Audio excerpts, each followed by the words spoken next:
All right, so here it is, the Mathews Phase 4.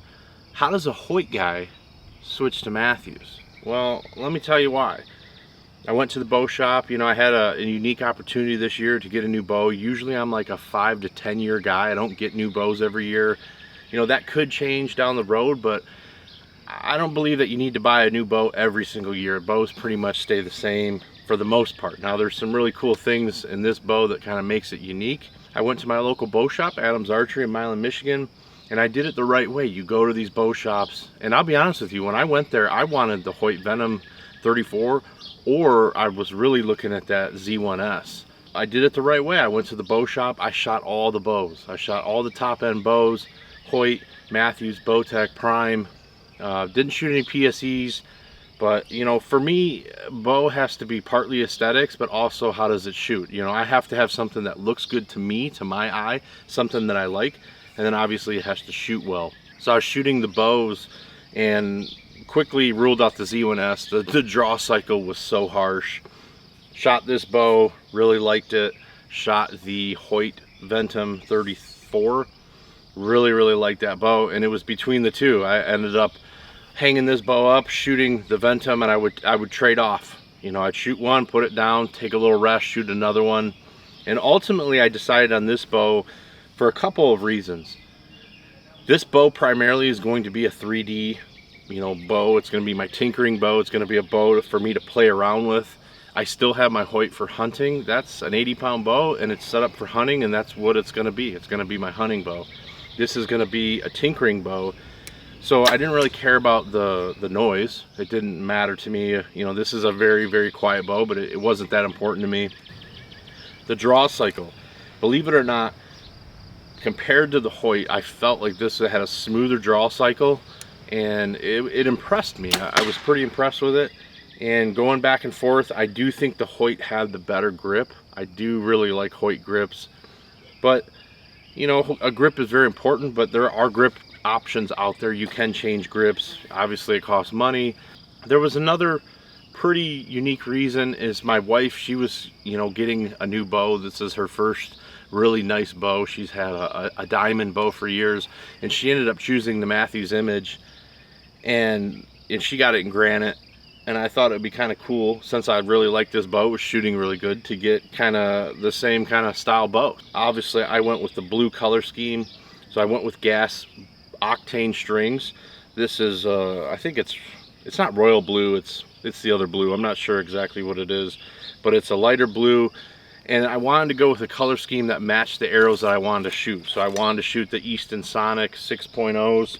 I wanted to shoot a lightweight arrow because this is going to be for 3D. It's going to be for indoor shooting, outdoor shooting, tack events. Now this is the 33. This is 6.5-inch brace height. That's probably one of the most important things to me personally, is brace height. I really like to have a bigger brace height if possible, more forgiving. It feels better of a bow to me. 33 axle to axle. I'm a bigger guy. I'm 5'11". I have a big frame. I like that string angle, getting a full draw. I like the weight of it. It feels good. It's balanced well. Looking at the rest, I went with the Hamskea Epsilon rest. Now this is a new rest for this year. I was gonna possibly use the Trinity Hunter Hybrid Pro, and that's what I have on my Hoyt, which I really love that rest. But I decided to go with the new and improved Hamskea Epsilon. It's a smaller rest, it's lighter, and it's integrated with their core mount that's approved by Mathews. So a very cool rest. I think it was like my 5th shot. I was shooting a bullet hole with this 3 Fletch Blazer vanes. It was like 4 or 5 shots I was shooting a bullet hole. So very easy to tune. Now I do have some things that I like about this rest, and I have some things that I don't like about it. This cable guard post here kind of gets in the way of the screw here, so you can get your left and right adjustment. So I'm probably gonna have to, I'll probably cut an Allen wrench and make a smaller one that fits, just because I think it's annoying. Not that once you set it, you really don't have to mess with it too much, but I don't know. I think I kind of like the hybrid Trinity Hunter Pro rest over this, because everything's just so small. I got big fat chubby fingers, so it's a little bit harder to adjust. I went with the Spot Hogg Fast Eddy XL sight. I ran these sights for like, I think 5 years now, Yes, it's heavy. It is an expensive sight, but it is absolutely bulletproof. I was able to go with the smaller scope housing because I went with the Hamskea 1/8 inch peep. I think this is a Raptor peep. There's no clarifier or anything in there. It's just a peep with a deeper throat, so it gives you a little bit less glare when you're looking through it. One of the guys at Mathews Archery, Jamie, he really suggested that as a good peep. I wanted something a little bit tighter so I can have a little bit more precision downrange, because I plan on shooting this at very far ranges, 100, 125. I really want to test this bow and see what it's capable of. Now, the exciting thing about shooting these arrows, this is a 417 grain Easton Sonic 6.0. I'm pushing these at 298 feet per second. I did have it at 299, and it kind of makes me wish I would have cut them like a half an inch shorter, and I probably would have got over 300. Now this is a 300 spine, so I think it's like 8.8 grains per inch, and I do have a 30-inch draw, so it's a pretty long arrow, and even still I'm pushing this thing at 299. That's very impressive. It's a very quick bow. Looking at the rest of the features on the bow, I did go with the bridge lock stabilizer. Now this is new for this year. Last year they came out with the bridge lock system on the sight. Now they have it on the stabilizer. This is the 12-inch. The cost for this is absolutely disgusting. It's like $278 or something.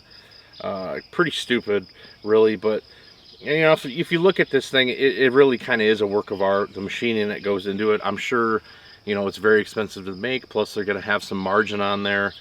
So it is cool. I just wanted it for the overall look and feel of, you know, the bow. Do you need a bridge lock stabilizer? Absolutely not. I would suggest if you not buying one just because of the price. There's plenty of better options out there. You know, UltraView just dropped a really cool line of stabilizers. There's plenty of other stabilizers out there in the game that work just fine. This isn't going to do anything to make you more accurate. It's not going to help you in any way, being that it's a bridge lock. It just looks cool. The nice feature is that you can loosen this up. Like if you want to put this in your bow case, you can just loosen this up and you can put it inside, and then you're good to go. And when you get to the field, you can just pull it back out and then set it on whatever notch you want. So I do want to mention one thing about this bridge lock stabilizer that I think it does help with, and that's vibration. Now it does have a dampener on here, and I have compared this to some of the other stabilizers I have when I shoot this bow. There is tremendously, I mean, I can feel it, and I'm not an overly picky guy when it comes to shooting a bow. I can feel that this stabilizer, it's a weird feeling. You can feel the vibration go out the stabilizer towards the end when you're shooting. It's the strangest thing ever. If I put a different a stabilizer on here, it's a totally different feel. For me, I don't really care about that. Like, people talk about, well, this bow's dead in the hand. Like, I don't even know what that means. I've shot so many bows in my life, and it's just, I don't know if it's because I'm big, I'm a bigger, you know, stronger guy. I just don't think about that at all. It doesn't come into play. Important things for me, like I said, brace height, grip. How does the bow shoot? How does it feel? How does it, when you get to full draw, how balanced does it feel? This is a very balanced bow. So I saved the most talked about feature for last because, yeah, I think it's cool. I think it's innovative. Is it, you know, a game changer? I don't know. They say it's less sound, less vibration, but it is the Phase 4. So you got 4 limbs on the bottom, 4 limbs on top, and there's a rubber like bushing in between them. You know, first thing when I saw this, I was concerned about longevity. How long is this going to last? Are these limbs going to last 10 years, 15 years? You know, 10,000 shots? Is this rubber going to delaminate? And I was talking to Jamie over at Mathews Archery, and we kind of both came to the same conclusion: is Mathews knows their shit. Like, they do a phenomenal job. If you really look at the archery industry in like the last 5 years, they are innovating more than anybody else, I believe, in my opinion. And they know their shit. I'm sure they have tested this thing probably 100,000 cycles, and I'm sure they put it through cold, heat. I believe that they've probably figured this out. Now, it could have problems, but, you know, Mathews is a company that stands behind their product. It's made in, this whole bow, minus some of the accessories, is made in the USA.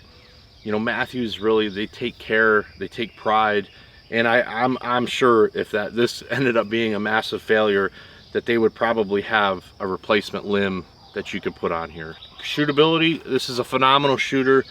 I personally think, and I don't know if it's because I've gone down, I was shooting that 80-pound Hoyt, which, you know, you can argue, why would you shoot an 80-pound bow? I shot an 80-pound bow because I wanted to. I want to shoot 80 pounds. I have no problem shooting 80 pounds.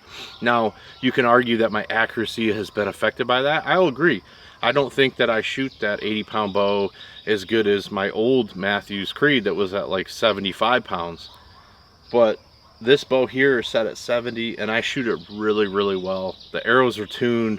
I mean, I had a group at 30. They were all touching, and that was before I even sighted in the bow.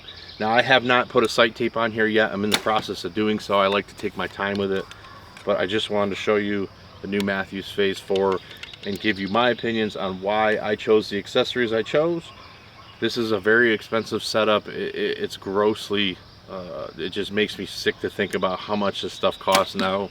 You know, you gotta pay to play. That's the name of the game. I don't know.